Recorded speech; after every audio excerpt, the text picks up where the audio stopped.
く硬い細炉に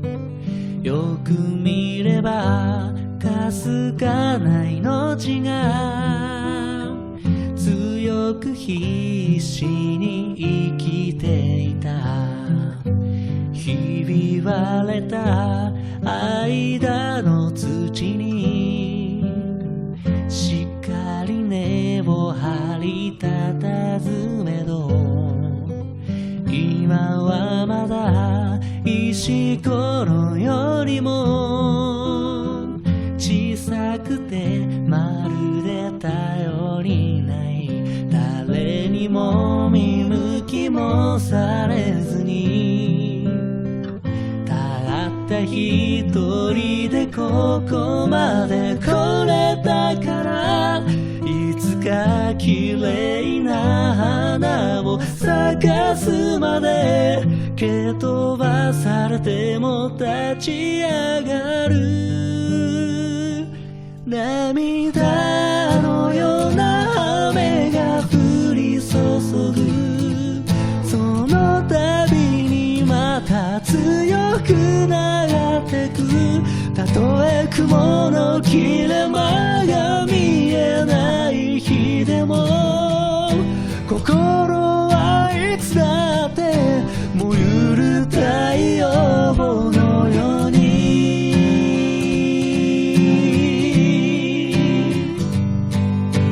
吹きつける灰色の風、トゲトゲしい土砂降り雨、立ち上がる大きな強さで生まれる小さな幸せ、誰もに明るい光が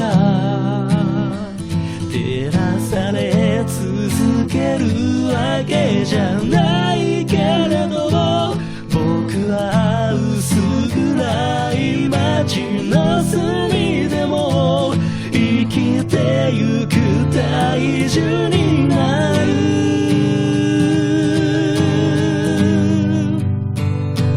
波風を立てるように今を僕ら共に争って生きている。もしも愛する何かを失ってしまったら、僕は涙を流さずにいられるかな。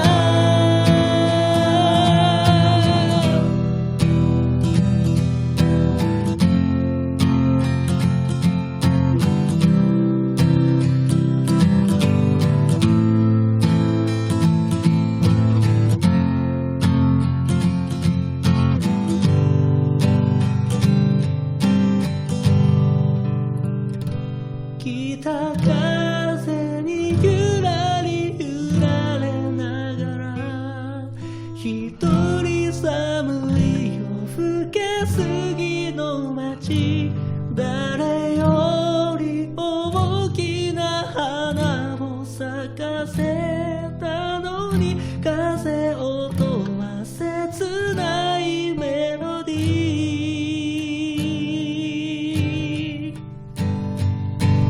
涙のような雨は降り注ぐ、その度にまた強く流ってく。やがて雲の切れ間から差し込む暖かな日の光で目を細め潤む。一人でいることの悲しみ、そしてあなたといることの喜びを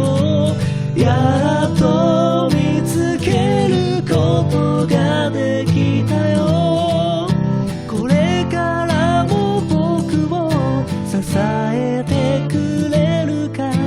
この小さな